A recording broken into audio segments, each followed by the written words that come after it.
Jalan tak buat tu? Jalan kan? Buat bangunan, buat ni lah. Hari-hari jalan kan? Sebulan dah kan? Bulan lebih dah kot. Ui, Sabtu Ahad tak kerja? Oh, kelas dia Sabtu setengah hari. Yalah, Ahad biasa tak kerja. Tapi saya ingat dah sebulan lebih dah kot. Oh. Buat benda macam ni lambat juga.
Okay. Tak nak berapak sikit.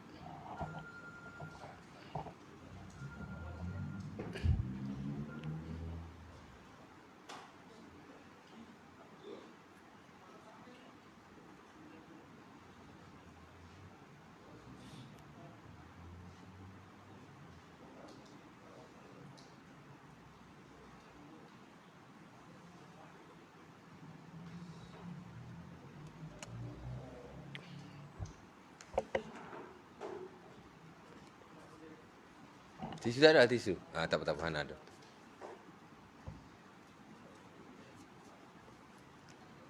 Mana tisu aku tadi? Oh, nak pusing. Ada.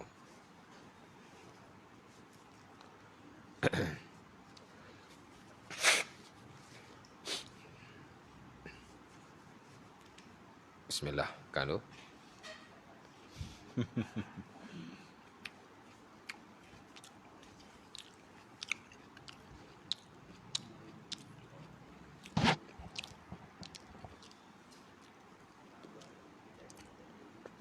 Assalamualaikum warahmatullahi wabarakatuh.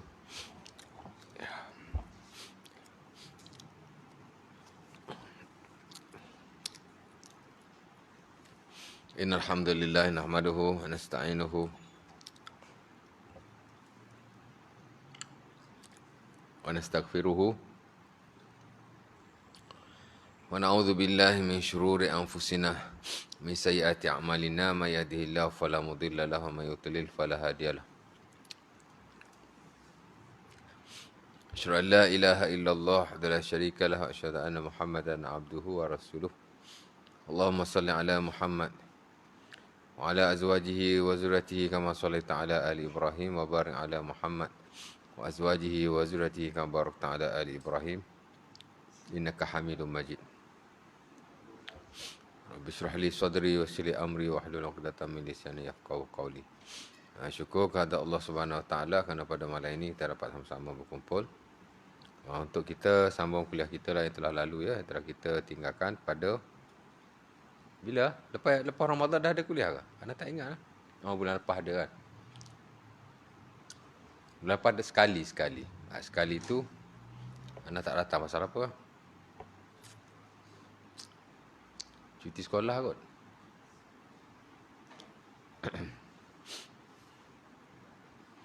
Di mana last hari itu kita dah sampai kepada bab syarat sah solat.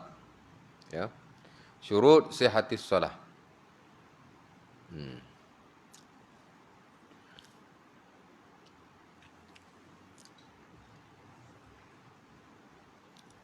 Dan sebenarnya secara am, syarat sah solat ataupun syurut sihatis solah seumpama syarat-syarat sah ibadah yang lain. Sebahagian daripadanya. Ya. Dulu kita dah bincang syarat sah wudu. Samalah. Syarat sah tayamum dan mandi wajib. Almost the same thing. Hampir benda yang sama ya. Hak mula-mula tu lah ya. Islam, berakal dan memayis. Ya, sama. Dan saya dah hurai sikit sebanyak lagi pada sesi yang lalu. Kemudian kita dah masuk juga hari tu, suci daripada hadas dan najis lah ya. Di mana bila kita nak solat, yang fardu baik, yang sunnah baik, ya, maka hendaklah suci daripada hadas dan najis. Nota tu suci daripada hadas saja, najis tak masuk kan. Tertinggal lah tu. Dia suci daripada hadas dan najis. Ataupun boleh diasingkan, suci daripada hadas dan suci daripada najis. Ya. Kadang-kadang disekalikan. Ya. Kadang-kadang diasingkan. Okey je, ya. Kerana dari satu sudut hadas dengan najis ni ada persamaannya. Hadas ni ke najis juga, tapi najis maknawi. Benda yang tak nampak tengok lah. Ya. Tapi ia mesti dibersihkan. Sebab tu katanya Al-Imam Abu Hanifah rahimahullah, bila orang wuduk, dia nampak air wuduk tu jadi kotor. Jangan angguk dulu. Tak tahu lagi cerita tu betul atau tidak. Adalah dinukilkan sedemikian dalam buku-buku fiqh, khususnya fiqh mazhab Hanafi lah ya. Dan itu antara alasan di sisi mereka, air musta'mal adalah air yang tidak boleh digunakan untuk bersuci kembali. Kerana air itu dah kotor. Abu Hanifah nampak air itu kotor. Katanya lah. Ya. Tak tahu. Kadang-kadang boleh jadi betul. Boleh jadi tak betul. Wallah ta'ala alam. Tak penting pun. Kalau dia tak nampak pun, okey je. Tak ada kena-mengena pun.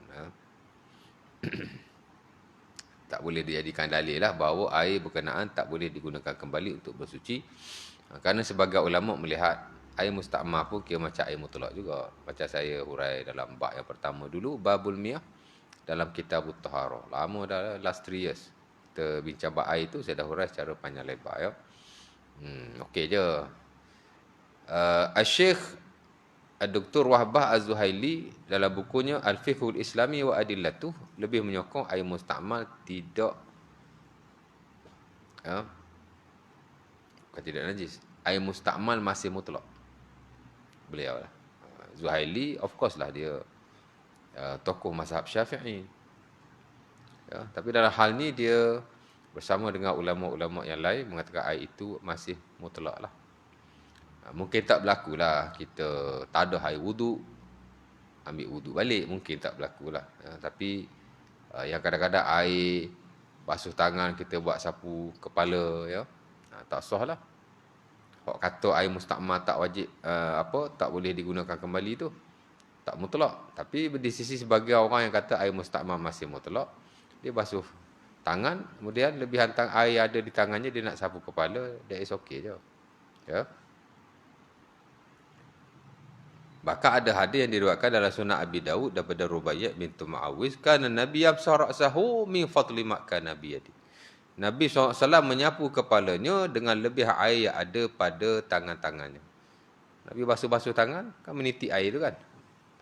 Dah basuh tangan kanan, basuh tangan kiri, kepala tanpa mengambil air yang baru. Dan itu dalil sebagai ulama yang kata air musta'mal masih mutlak. Cuma hadis tu ada yang kata hasan, ada yang kata dhaif. Macam itulah cerita dia. Jadi kalau tak ada cerita Abu Hanifah tu, okey je kan. Cuma nak bagi sedap sikit, nak bagi kuat sikit hujah tu, air musta'mal tidak mutlak, bolehlah guna. Tapi tak ada apa-apa pun. Kadang-kadang ada kes-kes disandangkan kepada imam untuk mengangkat seseorang imam itu. Sedangkan tidak ada bukti yang sahih. Mungkin. Kan? Macam kata Imam Malik semayang satu malam 1000 rakaat. Ada je kisah-kisah begitu ya. Wallah ta'ala alam. Satu malam 1000 rakaat. After Isyak sampai subuh baru 9 jam. 9 jam setengah lah ya.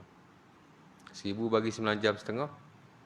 Takkan satu rakaat 20 saat kot. 30 saat kot. Tuan-tuan try semayang sekali, satu rakaat 20 saat tengok. Dapat tak? Ha?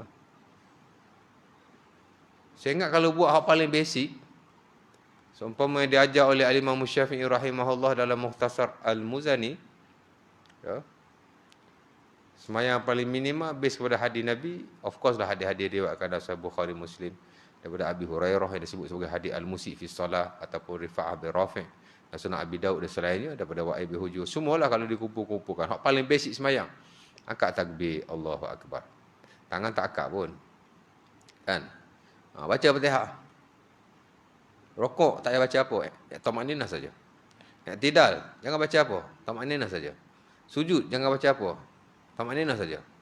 Pupak-pupak begitu je. Kan? Ya.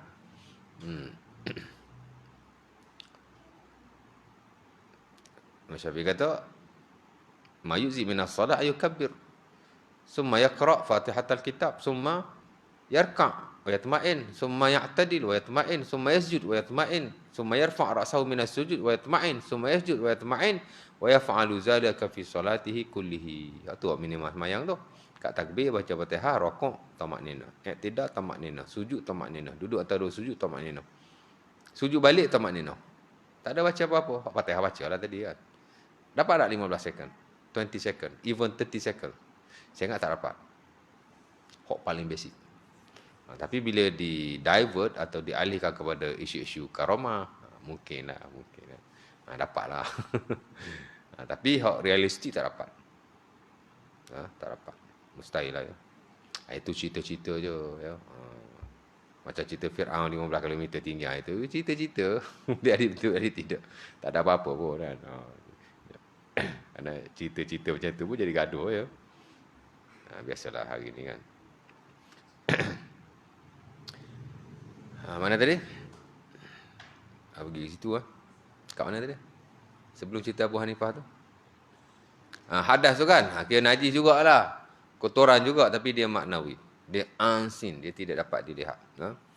Berbeza dengan najis-najis yang biasa yang boleh dilihat, disentuh atau seumpamanya. Tak bolehlah kedua-duanya. Hadas pun sama, najis pun sama. Ya. Asal hadas, surah itulah Al-Ma'idah ayat ke-6. Allah Ta'ala suruh wudu. Ya alladzina amanu idza qumtum ila shalah faghsilu wujuhakum sampai habis. Wahai orang yang beriman, bila kamu nak solat, Allah Ta'ala ajar wudu, Allah Ta'ala ajar mandi wajib. Suruh, Allah Ta'ala suruh, dah ajar wudu, Allah Ta'ala suruh mandi wajib. Ya, hadas lah tu. Mana nak semaya, kena suci daripada hadas. Of course lah di sana banyak hadis-hadis Rasulullah SAW. Ya. La yaqbalullahu salatan bighairi tuhur wala sadaqah min ulul. Ya, kata Nabi dalam hadis Ibnu Umar dalam Sahih Bukhari, Allah Ta'ala tidak terima solat tanpa tuhur, tanpa bersuci.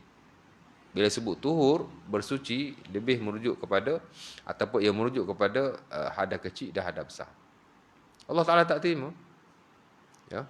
Tak kisah semayang banyak mana pun, bagus macam mana pun, tapi kalau tidak berwudu, seumpama yang diajar oleh Allah Ta'ala dalam Quran, seumpama yang dipraktikkan oleh Rasulullah dalam sunnah-sunnahnya, tak terima. Kan? Ada orang semayang tanpa wudu? Mungkin. Mungkinlah kan. Kita tak tahu.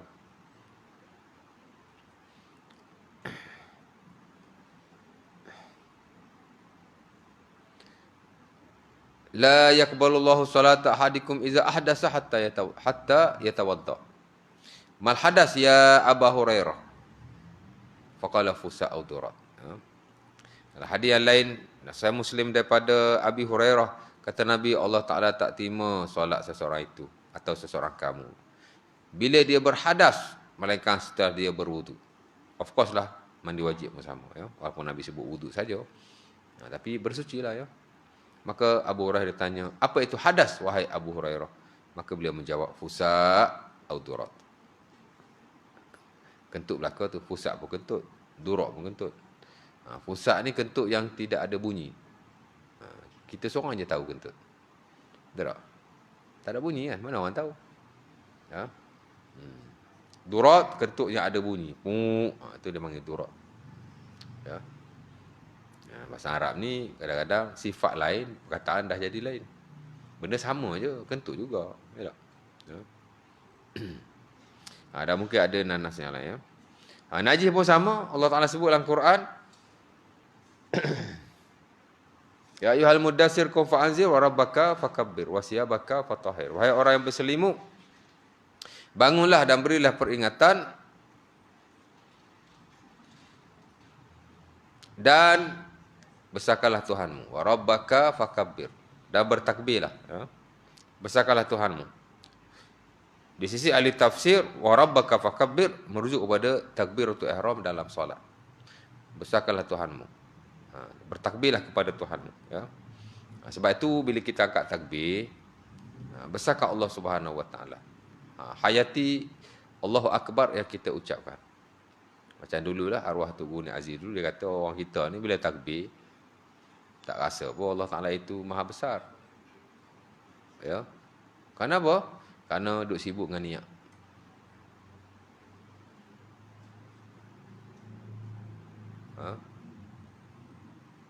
Jadi fungsi Allahu Akbar tu hanya untuk niat saja. Betul tak? Untuk niat masuk je. Allahu Akbar tu untuk niat masuk. Sedangkan Allahu Akbar ya dinaskan oleh Allah Subhanahu Wa Taala, of course lah untuk membesarkan Allah Subhanahu Wa Taala. Allahu Akbar, Allah Maha Besar. Patut kita ingat tu. Kan? Tapi kerana duk sibuk pasal ni. Al-Imam Al-Ghazali rahimahullah dalam Ihya Ulumuddin dia kritik bab niat ni. Katanya Nabi pun tak bahas panjang bab niat, sahabat pun tak bahas panjang bab niat. Melainkan oleh orang-orang yang terkemudian. Detail sangat bab niat. Sedangkan ia adalah perkara yang paling mudah sekali, yang tak perlu dibahas-bahaskan. Saya suka buku itu. Ihya Ulumuddin ni buku yang bagus. Ada banyak idea-idea Al-Imam Al-Ghazali rahimahullah yang bernas-bernas. Ya, dan ada pendirian beliau yang tegas. Of course lah hadis palsu tu, hadis dhaif tu lain cerita lah ya. Tapi pendirian beliau dalam setengah-setengah hal bagus dan boleh diambil manfaatnya. Ya. Macam dikritik bab zikir, ya. Kita adalah berpegang dengan zikir-zikir yang maksud daripada Rasulullah. Ya, mungkin zaman dia tu orang dah mula mengamalkan zikir-zikir yang direka, zikir-zikir yang tidak maksud daripada Rasulullah. Ya. Jadi dia bagi penekanan.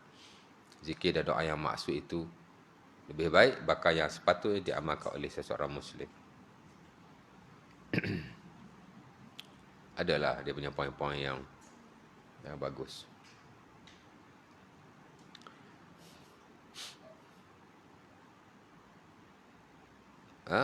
Wa rabbaka fakabbir wa thiyabaka fatahhir. Dan pakaianmu sucikanlah ia. Ya. Allah Ta'ala suruh sucikan pakaian kita bila kita menghadap kepada Allah Subhanahu Wa Ta'ala dalam solat. Sebab itu Rasulullah SAW bila solat, Nabi berlepas diri daripada najis. Umpama yang diriwayatkan dalam Sunan Abi Daud dan selainnya daripada Abu Sa'id Al-Khudri, dulu pun kita dah bincang dalam babun najasat, bab najis. Dah bincang dah ya. Shalla bina Rasulullah fa khala'ana alaihi falamma ra'al qaumu alqawni alahum falamma shalla qala ma hamalakum ala ilqaikum ni'alikum qalu ya Rasulullah ra'ainaka khala'ta na'laik fa khala'na li'alana. Faqala Nabi inna Jibril ja'ani fa akhbarani bi anna fihi ma khabasan. Ya. Abu Sa'id kata kami solat dengan Nabi, tiba-tiba Nabi buka dua kasutnya. Setengah riwayat wada'ahuma ar-rijlaihi, Nabi letak di sebelah kiri je. Ya. Sana najis kan? Tengah semayam kalau melibatkan kotoran walaupun bukan najis, dia tak digalakkan belah kanan atau belah hadapan, tapi belah kiri lah. Nak meludah ke contoh mana tahu kan. Kalau nak ludah, Nabi kata ludah belah kiri. Apa-apa yang nak dibuang mana tahu tengah-tengah semayang rasa macam nasi melekat kat mulut. Buang lah, tak kena telan kot, batal lah semayang. Buang belah kiri. Tapi kalau kat rumah kita lah, dalam masjid jangan buang begitu. Dalam masjid tak boleh buang. Habis tu telan, jangan juga. Ambil lah bola poket. Ya. Dalam masjid tak boleh dibuang kotoran seumpama itu. Walaupun dia bukanlah najis. Tapi masjid, surau, dia mesti dijaga kebersihannya. Ikut rumah kita kan. Ya. Jika solat ahadukum fa innahu, sana hadis itu hadis Jabir yang diriwayatkan oleh Sahih Bukhari dan Muslim. Idza qama ahadukum yusalli fa innallaha qibala wajhihi fala yabsuqanna baina yadayhi wala ayyaminihi wala ka'i yasarihi tahta rijlihi al-yusra fa in ajilat bihi badiratun falyakul hakaza summa lawwa sawbahu ba'dahu ba'dan. Ya. Nabi kata, bila seseorang itu berdiri untuk solat, sesungguhnya Allah Ta'ala berada di hadapannya. Mana dia menghadap Allah. Maka jangan sekali-kali dia ludah di hadapan, jangan juga di sebelah kanan, dan hendaklah di sebelah kiri, di bawah tapak kaki. Ya. Masjid Nabi, ludah, tutupkan kaki kiri. Ya. Dengan pasir, Masjid Nabi pasir kan. Tutup kaki. Tak bawah tapak kaki dia. Dan bagi orang nampak. Ya. Tapi boleh ludah lah. Cuma kena tutup terus. Kalau tak boleh juga, Nabi kata kamu buat begini. Nabi menggunakan sapu tangannya ataupun hujung kain bajunya dan melipat-lipatkannya antara satu dengan yang lain. Kan? Ada barang dalam mulut ada mari juga tuan-tuan. Dengan air liur kan. Kita ni air liur kita dengan baju kita. Kalau ada sapu tangan, keluarkan sapu tangan. Kan?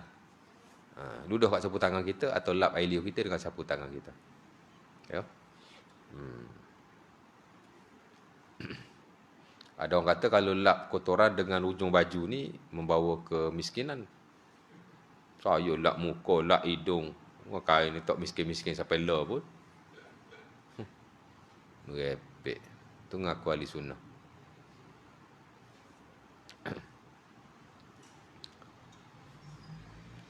Ada 15 perkara kalau kita buat ni membuat kemiskinan. Itulah. Lap muka atau hidung atau air liur dengan ujung baju. Saya dah berdulu buat. Tak miskin-miskin pun. Kaya juga. Taklah kaya kan. Repek. Ingat feng shui ya? Sikit-sikit miskin, sikit miskin. Duduk di depan pintu waktu matahari tenggelam membawa kemiskinan. Ya. Ni, salah labah-labah ni yang duduk biar sangat ni dalam rumah, dalam surau. Nanti surau tak ada orang kan. Kalau kedai orang tak masuk. Kalau rumah, tak elok lah. Miskin. Apa masalah? Salah labah-labah. Cuma kotor lah kan.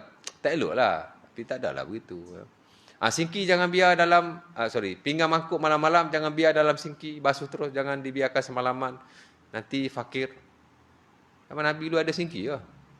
Ada? Nonsense.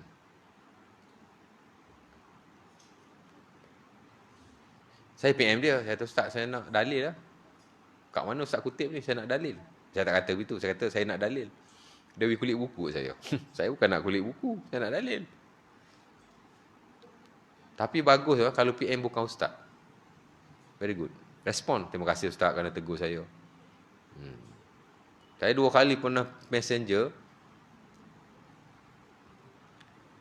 Kalau saya sebut nama semua tahu. Hampir nombor 1 lah dalam Malaysia ni. Bab-bab psikologi, bab-bab motivasi. Saya tegur dia 2 kali tuan. Dulu dia bagi ceramah dekat radio. Dia baca hadis palsu. Seorang ustaz tu tegur. Dia mengaku balik. Terima kasih kerana tegur saya. Saya dah orang tua. Saya tak ada ilmu. Dan betul lah saya pun pernah messenger dia 2 kali. Dulu saya tengok kes apa. Ada lama dah. Yang terbaru ni pun. Sebab saya duduk di majlis dia. Dia baca hadis Nabi. Tepuk-tepuk hadis sahih, hadis sahih. Lepas tu sikit-sikit sebut nama Tok Guru tu. Sebut nama Tok Guru ni. Saya pun tegur lah beberapa perkara. Antaranya tu lah. Saya kata hadis yang doktor baca tu tak betul. Hadis tu tak sahih. Ya. Lepas tu saya tegur dia. Saya kata saya kata bila kita bercakap soal agama, our subject is always Allah and Rasul. Tak perlu nak sebut Tugu sana, Tugu sini. Nabi Allah Ta'ala, Nabi tak sebut. Dia sebut nama Tugu tu, Tugu ni kan. Arwah lah.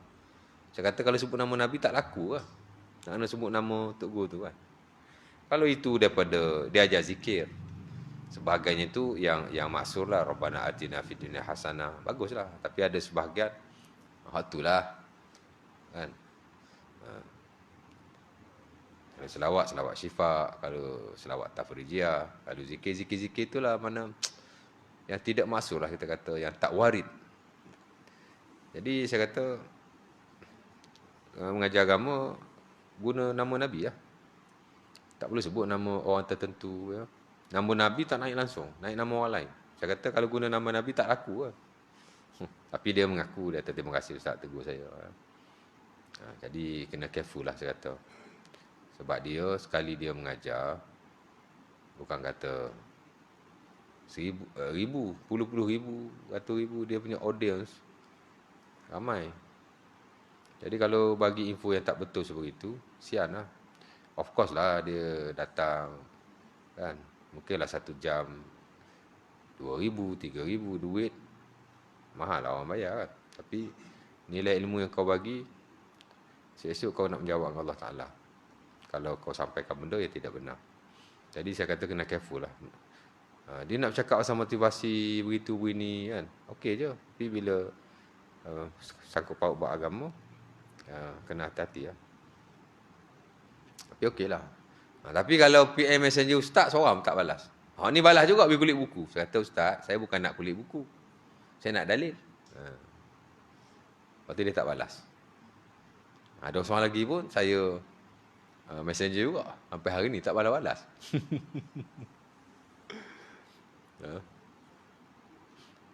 Dia cakap pasal anak luar nikah. Ada orang tanya dia, anak luar nikah ni apa hukum diberikan kepada bapa zinanya? Dia kata tak boleh. Itu melawan hadis Nabi. Mu nak lawan hadis Nabi kau. Itu lawan undang-undang Allah. Itu mu belajar dengan setan kau. Oh berat-berat dia. Saya pun balas. Saya pun messenger lah dia. Saya kata memanglah majoriti tidak membenarkan, tapi ada segelintir membenarkan. Isu ni isu fake. Di sana masih ada khilaf. Mungkin Ustaz cakaplah konteks mazhab Syafi'i, saya boleh terima, tapi janganlah sampai cakap belajar dengan setan. Saya tanya dia, Al-Hasanul Basri, Urwah bin Zubair, Muhammad bin Hasan Al-Syaibani dan beberapa tokoh yang lain, mereka ni belajar dengan setan ke? Kan? Tu orang panggil dia Tok Fakih, saya tak setuju. Oh, ni Tok Fakih Malaysia ni. Tok Fakih apa benda simple macam ni pun tak tahu. Berasa dia. Saya kata yang lain-lain okey lah. Tapi yang Ustaz kata setan tu, saya kata tak boleh lah. Tak bagus. Ya. Jadi jangan gelojoh sangat saya kata. Itu saya tulis. Saya kata jangan gelojoh sangat. Mulut nak kena jagalah. Tak ada main ikut dan gitu. Cuba ajar orang cara yang betul. Dia cakap benda ni khilaf. Majoriti kata haram, tak boleh. Minoriti kata boleh. That's it. Kita rujuklah amalan di Malaysia macam mana. Itu saja. Apa yang susah sangat. Dia ajar depan orang awam, orang kampung. Orang kampung pun benda simple macam tu lagi dia orang faham. Daripada kita duk kan. Guna perkataan yang kasar. Dan hukum yang kita nyatakan tu tak benar sama sekali. Tak boleh. You stop at that point. Tak betul. You cakap tak boleh. Di sisi majoriti. Tapi segelintir masih membenarkan. Dan of course dalam hal ni, majoriti diamalkan di sebahagian besar negara-negara Islam. Termasuk di Malaysia. Pengamalan kita memang tak boleh lah. Itu saja. Apa yang susah? Kan? Cara kau menyampaikan tu, bagi betul lah sikit. Dulu-dulu, maybe 20-30 years ago, mungkin kita seorang je yang reti benda-benda hukum ni. Kalau kita belajar lebih kan. Tapi hari ni, kadang-kadang orang bukan lepasan agama, lebih tahu kadang-kadang daripada orang yang lepasan agama. Mungkin. Tahu tengok orang yang graduan universiti kuliah agama tu semua kan. Tahu belaka ke? Tak ada lah. Kita belajar buku yang kita belajar dalam kelas je. Tak belajar hal lain pun. Kita belajar modul. Kita hafal mukoror je. Mata-mata untuk jawab periksa. Kalau kita nak skor A, kita hafallah satu buku yang kita belajar tu. Modul kita tu. Silibus kita tu bagi habis. Tapi hak tu je. Kan? Boleh lah A, malah sikit boleh B, malah lagi boleh C. Terutama kalau kita keluar daripada peringkat degree, zaman saya dulu lah, sekarang saya tak pasti. Kita tak belajar lebih mana pun. Saya belajar peringkat master, baru saya rajin rujuk, rajin belajar, rajin banyak masa belajar master sebab sistem dia lain. Kita belajar masa degree, belajar nak lulus je, macam sekolah. Tapi masa master kita nak ilmu, dia tak sama tu. Ada periksa juga, ada kelas juga. Tapi cara tak sama. Dulu masa degree mana ada discussion? Tak ada. Lecturer tuang juga kita. Bla bla bla bla bla bla bla bla sejam. Dah dia keluar. Kita pun keluar. Tu je. Mana ada soal jawab. Mana ada discussion. Tak samalah. Jadi kadang-kadang kalau orang tu rajin membaca, mentelaah, belajar, dia lebih tahu daripada orang yang ada kelulusan agama. Especially di peringkat ijazah lah. Peringkat-peringkat biasa kan. Okey, baik. Lari jauh tu.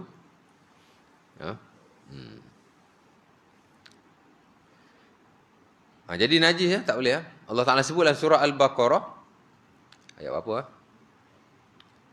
Allah Ta'ala berfirman kepada Ibrahim dan anaknya Ismail supaya membersihkan Baitillahil Haram.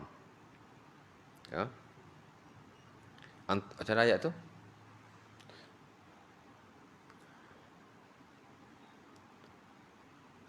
Macam mana bang? Tengok. Kepala ayat tak ingat. Wa auhayna ila Ibrahim wa Ismail. Kau apa? Wa qulna ila Ibrahim. Macam mana? Antahira baitiya lit-ta'ifina wal 'akifina wa ruk'is sujud. Kita tengok kepala ayat dia macam mana? Lupa lah.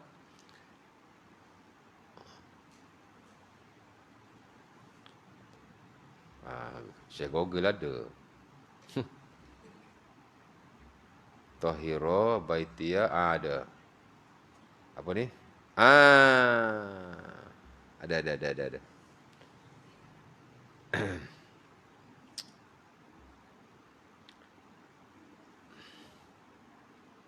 Wa'idna.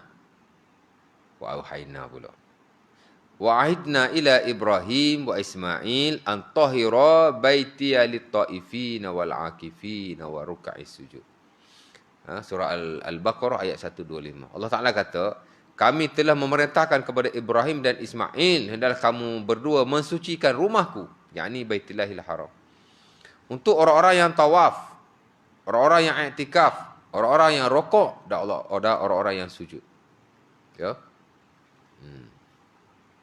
Jadi Baitillahil Haram masjid, bahkan masjid yang paling afdal, masjid yang paling besar dan agung dalam Islam. Allah Ta'ala suruh sucikan. Dikiaskan juga ke atas masjid-masjid dan tempat ibadah yang lain, termasuk untuk tempat kita solat, walaupun dia bukan masjid. Kita sembahyang kat rumah pun, tempat kita sembahyang itu mesti bersih daripada najis, dan tak boleh ada najis sama sekali. 125 surah Al-Baqarah ya.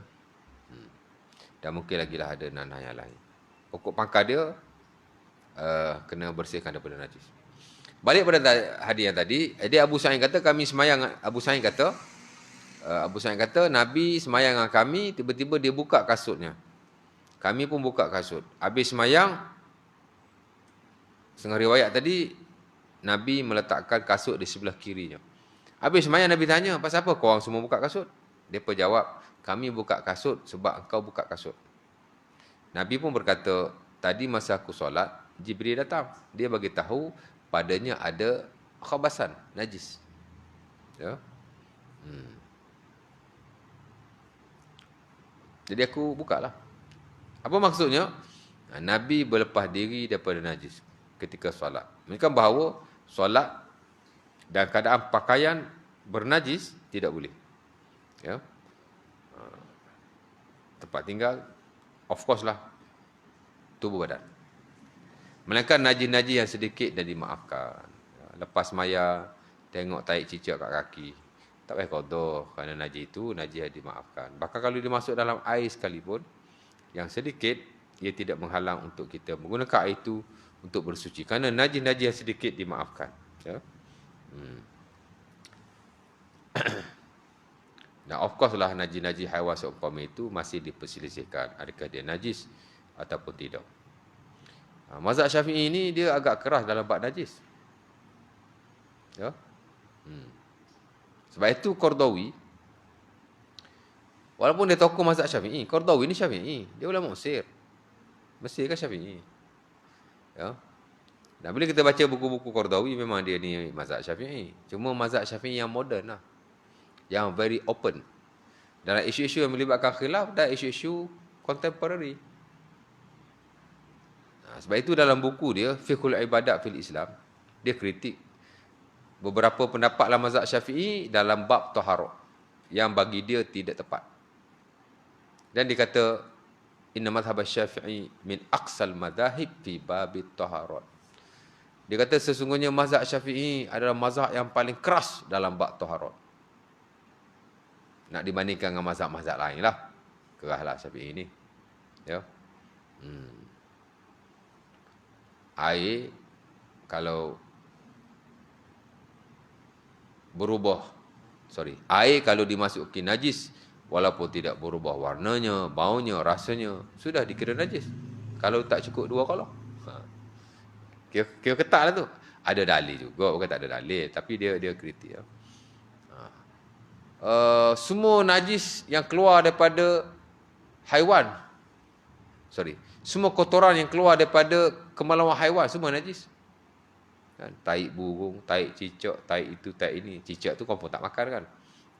Okey lah, tapi macam taik haiwan, taik burung, taik-taik haiwan halal. Dia, taik-taik ni dia kata, keras sikit lah. Najis lah kau. Sedangkan sebagai ulama yang lain membahagi-bahagikan. Ya? Ada haiwan yang halal dimakan. Ada haiwan yang tidak halal dimakan. Ya? Dia kritik bab menyentuh perempuan yang bukan mahram ataupun isteri membatalkan wudu. Kerana tidak praktikal dan tidak realistik. Dia sentuh bab-bab itulah. Ya. Maknanya adalah bab-bab yang dia tak setuju dalam mazhab yang dia anuti sendiri. Macam tu je, fake macam tu je. Kan? Okey je ya.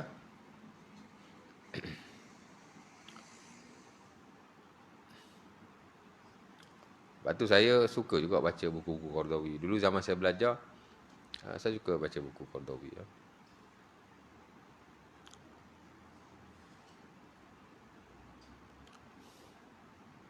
Najis ya. Baik, jadi 3 syarat tu lah ya. 3, bersih-bersih hadas dan najis ya. Baik, yang keempat, masuk yang keempat malam ni. Sebelum itu flashback tu. Ada yang tanya? Ada soalan?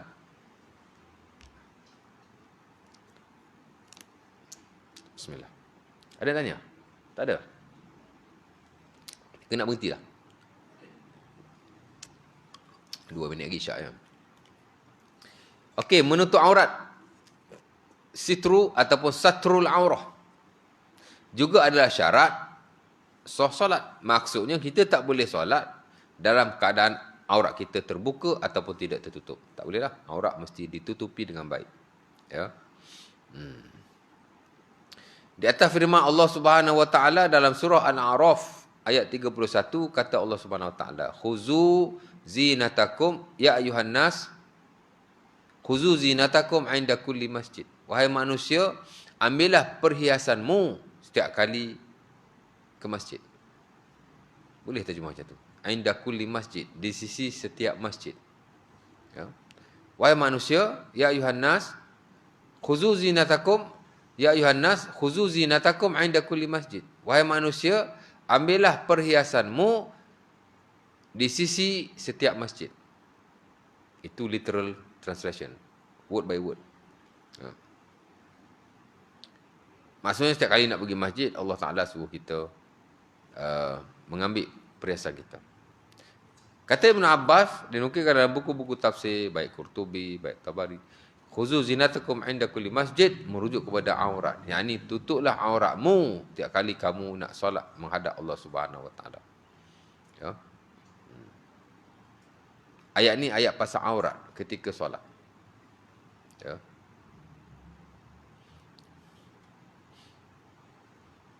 Dan of course dari sana ada banyak hadis-hadis Nabi SAW yang suruh kita tutup aurat. Tutup aurat, sepakat ulama mesti untuk solat. Tak tutup aurat tidak sah. Cuma mereka berbeza tentang had aurat berkenaan. Ya. Tutup aurat mesti tutup lah ya. Di atas ayat itu dah banyak juga ada hadis yang lain. Ya. La yaqbalullahu salata haidin illa bi khimar.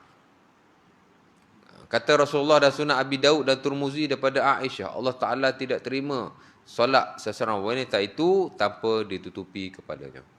Ya. Walaupun hadis ini menyebut tentang kepala, tapi apa-apa aurat wanita mesti ditutup. Ya.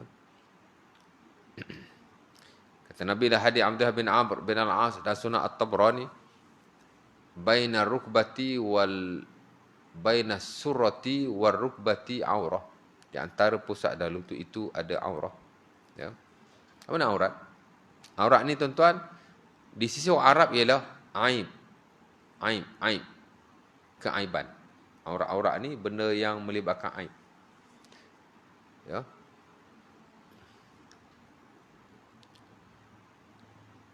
Umpama kata Aiman Musa dalam bukunya Hidayatul Mutanazih, kullu ma yasu'un nas an-nazar ilaihi wa ikhrajuhu yusamma aiban. Aurat-aurat ni ialah setiap perkara yang manusia tidak suka orang lihat dan tidak suka dedahkan. Maka ia juga dipanggil sebagai aib. Aib lah. Daripada perkataan awar. Awar ni mana aib. Ya. Jadi aurat ni aib sebenarnya. Kalau kita dedah aurat, kita mendedahkan keaiban kita sebenarnya. Kan? Perempuan tak tutup rambut contohnya. Dia ingatkan rambut dia tu cantik lah nak tunjuk kat orang. Mana dia mendedahkan keaibannya. Tapi pasal kita tak tahu aurat ni aib rupanya. Ya.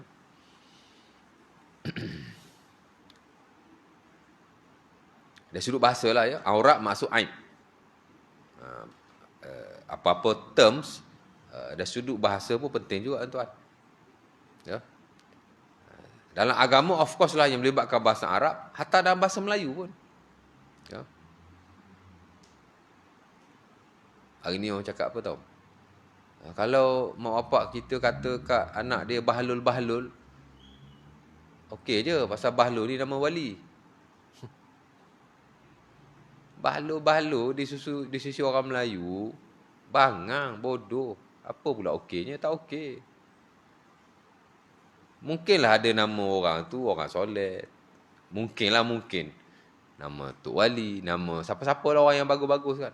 Arab lah, Arab. Tapi tak bermakna kita boleh guna. Kerana di sisi orang Melayu, hatta di sisi ahli-ahli bahasa, bukanlah kamus dewan. Apa makna bahlul? Bahlul ialah bodoh dan bangang. Boleh cakap bodoh dan bangang. Kan? Uruh kita kan bahlul ni kan bodoh. Tak payahlah guna. Tak? Nak suruh orang cakap kat anak dia bahlul. Dia kata okey je. Kan?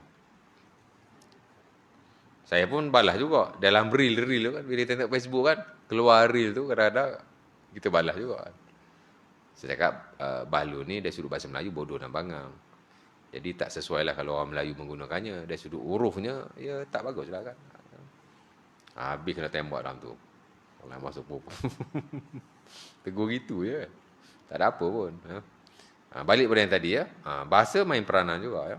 Aurat itu sendiri dari sudut bahasa makna aib, keaiban. Maka keaiban tidak ada manusia yang ingin dedahkan kepada manusia lain. Benda tak baik, kita nak cakap kat orang ke? Benda tak baik, nak tunjuk kat orang ke? Tak. Kalau boleh kita nak sembunyikan. Bukan kalau boleh, memang kita akan sembunyikan keaiban kita pada orang lain. Aurat ni keaiban lah. Ya. Sebab itu ia mesti ditutupi. Of course lah, kalau kita dedahkan ia berdosa. Dan dalam solat, ia tidak sah dan tidak diterima oleh Allah Subhanahu Wa Taala. Ya.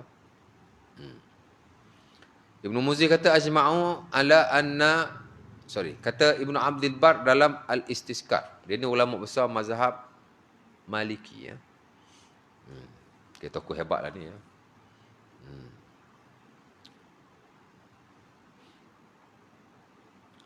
Dia kata ijma'u an-nas ala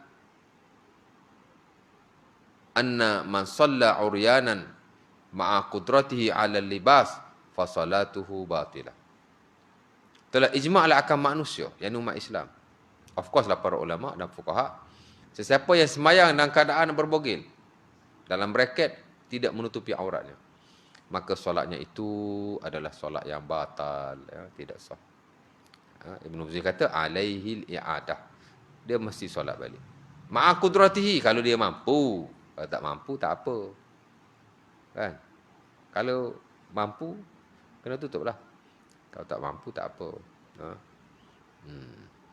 Boleh jadi ada orang dia tak ada pakaian, dia solatlah sebaik mungkin, dia tak perlu qada. Menutupi aurat. Jadi ulama sepakat ya, aurat mesti ditutup. Al-Imam Ibn Hazm Al-Andalusi dalam Al-Muhalla juga memberi penegasan yang sama. Ya. Ajma'u ala wujub satri aurah fi shalah. Ijma'lah para ulama bahawa aurat mesti ditutup dalam solat. Memang sepakat. Cuma hak tak sepakat ni tentang batasan aurat lah. Ya. Tapi saya kira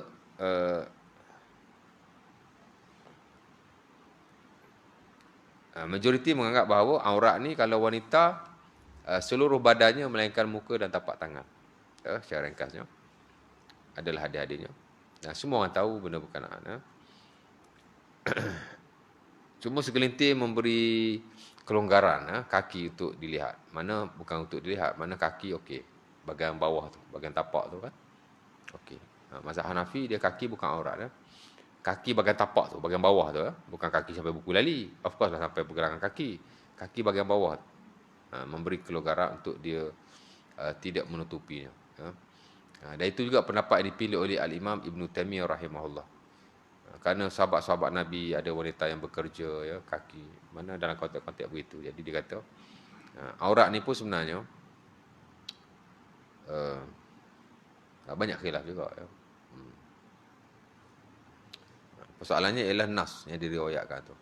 Pasal nas, pasal aurat ni dia, kalau had lah, had kan. Dia banyak isu tentang sanad dan seumpamanya. Lelaki aurat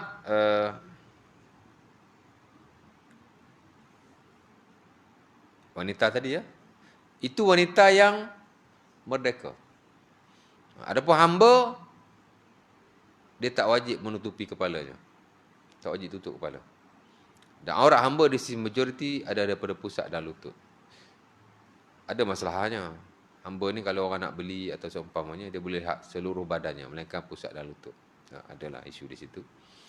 Tapi hamba tak wajib tutup kepala. Dalam solat, di luar solat. Bahkan Umar Al-Khattab, kalau hamba tutup kepala, dia marah, dia pukul lah. Dia nak bagi beza antara hamba dan bukan hamba lah.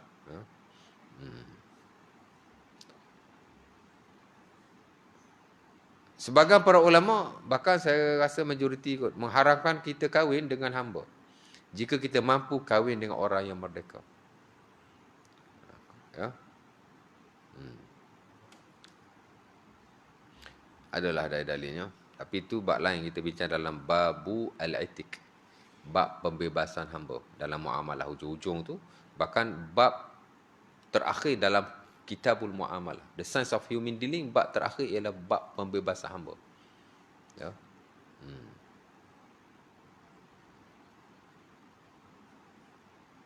Dan of course lah isu hamba ni dia isu klasik. Isu klasik ya. Fiqh ni tuan-tuan dia ada dua versi. Satu klasik, satu contemporary ya. Ibadah baik, cuma tak banyaklah isu-isu moden bersabit dengan ibadah. Tapi muamalah of course. Ya. Prinsipnya adalah prinsip yang asal dalam Islam, tapi pengamalan dan practicality-nya semua ada benda-benda yang baru, contemporary. Sebab tu kita belajar fiqh, tak boleh belajar buku klasik je. Ya, kalau kita baca buku klasik bahkan, kita kena cross learning ataupun kena cross check, kena saring ataupun tapir balik dengan buku-buku fiqh moden. Confirm. Ya.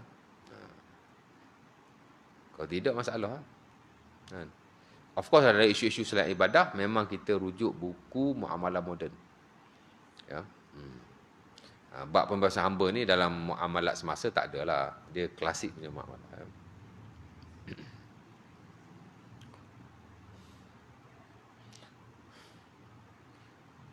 Tapi tak bermakna kita belajar. Tapi muamalat lah kan. Hari ni kalau muamalat di peringkat tinggi, banyak yang moden lah. Sehingga diabaikan aspek-aspek muamalah yang klasik. Ya. Walaupun amalannya sudah tidak ada. Tapi kadang-kadang prinsip tu kita nak kena tahu. Macam pembebasan hamba kan. Banyak manfaat kalau kita belajar bab itu. Banyak manfaat dia. Ya. Tapi kalau kita beli buku muamalat semasa, tak ada lah. Dia banyak melibatkan banking dan financial institution. Ya. Baik. Nak berhenti ni. Last ya. Aurat tadi kan. Jadi aurat wanita tu dia ada beza antara merdeka dan hamba. Aurat lelaki, of course lah, tuan-tuan pun tahu, pusat dan lutut lah. Ya. Dan segelintir memberi pengecualian kepada peha. Ya. Ada yang kata buka aurat. Adalah hadis-hadisnya, hadis Anas bin Malik yang diriwayatkan oleh Sahih Bukhari dan Muslim. Nabi Abu Bakar masuk, Umar masuk, dia duduk dalam keadaan terbuka pehanya. Ya, cara ringkaslah saya beritahu. Kemudian bila Osman masuk, baru dia tutup pehanya. Ya, hadis Muslim daripada Aisyah. Aisyah pun cakaplah, tadi Abu Bakar masuk, kau tak tutup. Umar masuk, kau tak tutup. Tiba-tiba Osman masuk, kau tutup. Ya. Nabi pun berkata, astahyi min rajulin tastahyi minhu al-malaikah. Aku malu kepada lelaki yang malaikat malu kepadanya. Jadi Nabi tutup tu sebab tu. Jadi jelas dah hadis ini, macam peha tu bukan aurat. Nabi tutup sebab malu kepada individu tertentu, tapi tidak pada individu-individu yang lain. Kalau dia aurat, mesti Nabi menutupinya all the times. Kan? Hujah dia lah. Adalah hadis-hadis yang lain, macam dalam Sahih Bukhari, ketika perang Khaybar, Anas kata Nabi selok kain sampai nampak peha. Sehingga aku melihat putihnya peha Rasulullah SAW. Hasaran Nabi al-izar, ataupun hasaran Nabi izarahu, hatta ara bayat fakhizah. Dia kata, Nabi menyelak kainnya sehingga nampak pehanya, dan aku nampak betapa putihnya peha Rasulullah SAW. Ada lagi lah hadis-hadis yang lain. Aurat ni pun masyhur juga dalam perbahasan para ulama. Ala kulli hal, majoriti berpendapat bahawa pusat lutut aurat lah. Ya. Cuma khilaf tu dia dalam isu-isu fiqh yang bersifat akademik ataupun bersifat ilmiah. Bolehlah kita bincang kelas-kelas fiqh apa seumpamanya. Dan saya kira tidak ada orang yang akan mendedahkan pehanya di khalayak, sekalipun dia berpendapat peha itu tidak aurat. Betul tak? Saya kata peha bukan aurat. Dia pun pakai seluar pendek. Tak mungkin lah. Kan? Ya betul haji ni. Dulu tak belajar. Lari belajar. Dia kata, wah, peha bukan aurat. Tak ada buat begitulah. Cuma kadang kita dedahkan supaya nak beritahu. Benda ni ada sikit sebanyak khilaf yang berlaku di kalangan para ulama. Umpama kata Al-Imamul Bukhari rahimahullah, dia kata macam mana? Hadis jarhat ahwat. Hadis Anas asnad. Atau kamakal. Begitulah dia kata. Hadis asnad, hadis Anas itu hadis yang lebih kuat kesahihannya. Sanadnya. Hadis Anas itulah Nabi selak peha dia. Kalau peha aurat, of course Nabi tak selak. Dan of course Allah Ta'ala akan jaga aurat Rasulullah SAW. Tapi tak begitu. Ya. Tapi kata Bukhari, hadis jarhat itu lebih ahwat, lebih berhati-hati. Ya. Hadis yang mengatakan bahawa peha itu aurat. Pasal Nabi nampak jarhat dalam Sunan Abi Dawud ataupun Turmuzi, dia mendedahkan pehanya. Nabi pun berkata kepadanya, ghatti fakhizaika fa innal fakhizaini auratun. Tutuplah kedua pehamu, kerana kedua peha itu adalah aurat. Ada hadis Ma'mar pun sama, ya. Ada hadis yang macam itulah, ya. Jadi had tu berbeza, tapi ulama sepakat aurat mesti ditutupi ya. Dan kalau terbuka aurat semasa kita solat adalah kita cepat-cepat menutupinya, seumpama najis tadi. Kita sembahyang-sembahyang tengok ada najis kan? Buang najis tu. Kita sembahyang-sembahyang tengok aurat kita terbuka. Cepat-cepat tutup. Ya.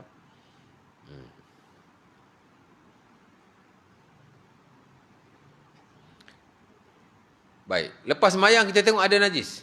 Banyak. Dan ia najis yang tidak dimaafkan. Sebagian ulama kata tak perlu qada. Dan sebagian kata wajib qada. Masa isu kiblat lah. Kan? Sembahyang menghadap ke sini. After sembahyang baru tahu kiblat yang betul ke sana. Sebagian kata qada, sebagian kata tidak qada. Ya. Imam Syafi'i nak isu seumpama ini dia ada dua fatwa. Fatwa lama dia kata kena qada balik. Fatwa lama dia kata tak payah qada. Tapi fatwa baru dia kata kena qada. Ya. Sama juga lah isu aurat. Tengah-tengah sembahyang tak perasan. Lepas sembahyang baru tengok alamak ada koyak. Koyak besar penumbuk. Contohlah. Kan? Ada ulama kata kena qada balik kerana ia syarat sah solat. Syarat sah solat mesti dijaga daripada awal solat sampai habis solat. Ya. Dan sebagai ulama kata tidak wajib qada. Kerana dah habis sembahyang. Macam isu najis tadilah. Kan? Najis.